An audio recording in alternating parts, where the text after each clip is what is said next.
But আমি আপনাকে guarantee দিয়ে বলছি, আপনি দেখবেন ইউটিউবে বগুড়ায় সাইদি হুজুরের তাফসীর, আমি আল্লাহকে সাক্ষী রেখে বলছি, আমি আসিফের পুরো এই ক্যারিয়ারে আমি সবচেয়ে বেশি যে ওয়াজ সাইদি সাহেবের শুনেছি এটা ছিল বগুড়ার মাদ্রাসার ওয়াজ। কি সুন্দর ওয়াজ! আপনি এটা মুরব্বীরা বুঝবে, যুবকরা খুব ভালো বুঝবে না, মুরব্বীরা ভালো বুঝবে।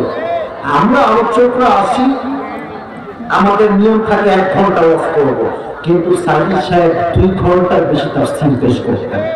ইভেন বগুড়ার ওয়াজগুলো আপনি শোনেন, বগুড়ার মানুষ এই যে বসেছে তাফসীরে, বসে বসে সাইদি সাহেবের ওয়াজ শুনছে, উনি বলেই যাচ্ছে, মানুষগুলো চাতক পাখির মতো বসে তাফসীর শুনে সাইদি সাহেবের যুবক ভাড়া আছে কিনা বলো। এই সাইদি সাহেবকে আগামীতে আমরা চেয়েছিলাম দেশের প্রধানমন্ত্রী হিসেবে দেখতে।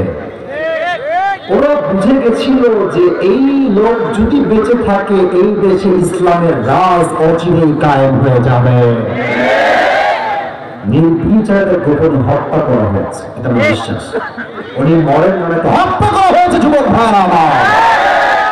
তাকে বড় বড় কিন্তু সাইদি সাহেব হচ্ছে রাজা।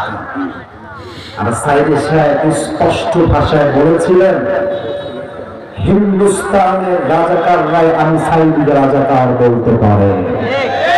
উনি একটা কথা বাঘের মতো উচ্চ কণ্ঠে বলেছিলেন, যদি কেউ আমাকে রাজাকার বলে তা প্রমাণ করতে না পারে সে ব্যক্তি পরিচয়হীন অবৈধ সন্তান বগুড়া ভাড়া। এত মিথ্যাচার মিডিয়ার মাধ্যমে করলো আওয়ামী লীগের ভাইরা, কিন্তু ক্ষমতার পতনের পরে স্পষ্ট প্রমাণ হলো যাদেরকে দিয়ে সাইদি সাহেবকে রাজাকার বানানোর মিথ্যা চেষ্টা করা হয়েছিল, এরা সব বাধ্য হয়ে তার বিরুদ্ধে সাক্ষী দিয়েছিল। সাইদি সাহেব বলল, 1971 তার গায়ে রাজাকারের কোন দাগ লাগে নাই বগুড়ার ভাড়া আমার, ঠিক কিনা বলো। এত ট্রাই করলেন, সম্মান নামায় দিলেন, আল্লাহ আকাশ চুরি করলেন। এবার আছেন মেজর রহমান আলমকে শুনছেন? এত আস্তে টমটমে শুনছেন তো সবাই নাকি?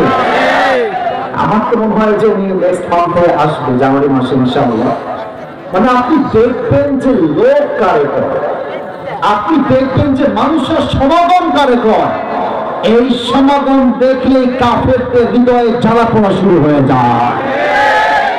আমার মনে আছে এখন আপনাদের না আজাই সাহেবের ছবি টানেছে, ছবি দিয়ে একটা ব্যানার, তাফসীরের বাইরে ওই বলছি ব্যানার দিয়ে আমাদের কাছে কিছু সুন্নি ভাইরা আছে, গরম সুন্নি, ঠান্ডা সুন্নি, ইটা সুন্নি, তাহলে পিতা মিঠা করে না পারলে জিরাতে দিও না।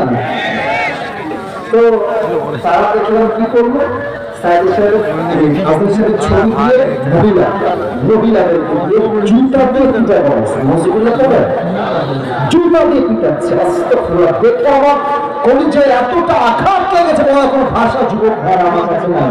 এবার আপনারাই বলেন, আজহারকে বলা হলো সে হচ্ছে কাফের। এবং এটাও বলা হলো যে আজহারি যদি তওবা না করে সে নাকি মুসলমান হইতেই পারবে, সে এত বড় কাফের হয়ে গেছে। এই যে আঘাত আজহারির উপরে আসলো, সম্মানে ব্যক্তিত্ব আঘাত। এবার আপনারা তো সম্মান কমে গেছে না বেড়ে গেছে? আরে বোঝে নাই, কমে গেছে না বেড়ে গেছে? وتعز من تشاء وتذل من تشاء بيدك الخير إنك على كل شيء قدير। যার সম্মান আল্লাহ আকাশচুম্বী করতে চায় তার সম্মান কেউ টেনে নামাইতে পারে না যুবক ভাইরা আমার। কাফেররা বলছে, হাফেজ সাহেবরা খবরদার, মদ এক পাগল আসছে,